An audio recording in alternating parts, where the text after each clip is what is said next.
ಒಂದಾದರಂತೆ ಒಂದು ಘಟನೆಗಳು ನಡೀತಾ ಇರುವುದನ್ನು ಗಮನಿಸಿದಾಗ ಚುನಾವಣಾ ಸಂಚಾಲಕರಾದಂಥ ಮುಸಲ್ಮಾನರ ಇಷ್ಟು ದೊಡ್ಡ ಪ್ರಮಾಣದ ಕ್ಷೇತ್ರದ ಜನಪ್ರಿಯ ಶಾಸಕರಾದಂಥ ಯಶ್ಪಾಲ್ ಸುವರ್ಣರವರು, ಸಿದ್ದರಾಮಯ್ಯ ಅವರ ಆಡಳಿತ ಮತ್ತು ಧೋರಣೆಗೆ ಕಾರಣ ಅಂತ ನಾನು ಅನ್ಕೊಂಡೆ. ಅವರು ಕುಂದಾಪುರ ವಿಧಾನಸಭಾ ಕ್ಷೇತ್ರದ ದೊಡ್ಡ ಪ್ರಮಾಣದಲ್ಲಿ ಏನ್ ಬೇಕಾದರೂ ಮಾಡಬಹುದು ಅನ್ನುವಂತ ಶಾಸಕರಾದಂಥ ಪರೋಕ್ಷವಾದಂತಹ ಬೆಂಬಲವನ್ನ ಸರ್ಕಾರವೇ ಕೊಡ್ತಾ ಇರೋದ್ರಿಂದ ವಿಧಾನಸಭಾ ಕ್ಷೇತ್ರದ ಮತ್ತು ರಾಜ್ಯ ಮುಸಲ್ಮಾನರು ಇಷ್ಟು ದೊಡ್ಡ ಪ್ರಮಾಣದಲ್ಲಿ ರಾಜ್ಯದಲ್ಲಿ ವಿಜೃಂಭಿಸಲಿಕ್ಕೆ ಪ್ರಾರಂಭ ಮಾಡಿದ್ದಾರೆ.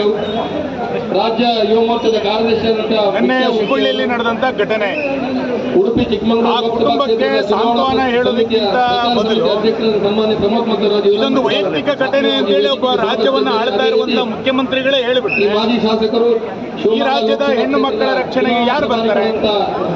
ರಘುಮತಿ ಭಟ್ ಅವರು ರಾಮೇಶ್ವರ ಬಾಂಬ್ ಸ್ಫೋಟ ಆದಾಗ್ಲೂ ಕೂಡ ಮುಖ್ಯಮಂತ್ರಿಗಳು ಮಾತಾಡೋದಿಲ್ಲ. ಮಾಜಿ ಶಾಸಕರಾದಂಥ ಪಾಕಿಸ್ತಾನ ಜಿಂದಾಬಾದ್ ಅಂತೇಳಿ ಘೋಷಣೆ ಕೂತಾಗ್ಲೂ ಕೂಡ ಮುಖ್ಯಮಂತ್ರಿಗಳು ಮಾತಾಡೋದಿಲ್ಲ. ಅವರು ಕೂಡ ಆಗಮಿಸ್ತಾರೆ. ಅವರನ್ನು ಕೂಡ ಹಾಡು ಹಗಲೇ ಕಾಲೇಜಿನ ಕ್ಯಾಂಪಸ್ ಒಳಗೆ ಬಂದು ಒಂದು ಹೆಣ್ಣು ಮಗುವನ್ನ ಬರ್ಬರವಾಗಿ ಹತ್ಯೆ ಮಾಡಿದಾಗ್ಲೂ ಕೂಡ ನಾವು ಇಂಥ ಘಟನೆಯನ್ನು ನಡೆಯೋದಕ್ಕೆ ಬಿಡೋದಿಲ್ಲ ಅಂತೇಳಿ ಒಬ್ಬ ಮುಖ್ಯಮಂತ್ರಿ ಹೇಳಬೇಕಾಗಿತ್ತು.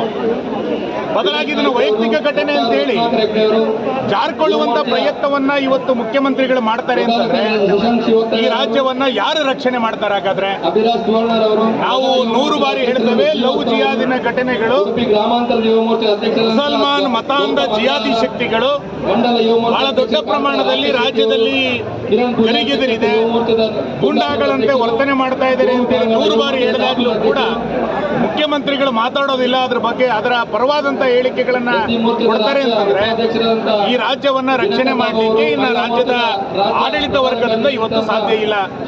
ಬದಲಾವಣೆಗಳು ಆಗಬೇಕಾಗಿದೆ. ಹಿಂದೂ ಸಮಾಜ ಜಾಗೃತ ಆಗಬೇಕಾಗಿದೆ.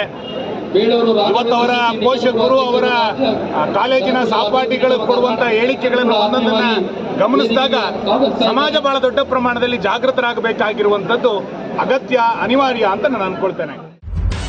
ನಿಖರ ಸುದ್ದಿ, ಸದಭಿರುಚಿಯ ಕಾರ್ಯಕ್ರಮ. ನೀವು ನೋಡ್ತಾ ಇದ್ದೀರಾ ಕಹಳೆ ನ್ಯೂಸ್, ಸಮಾಜದ ಜಾಗೃತಿಗಾಗಿ ವಸ್ತುನಿಷ್ಠ ವರದಿ.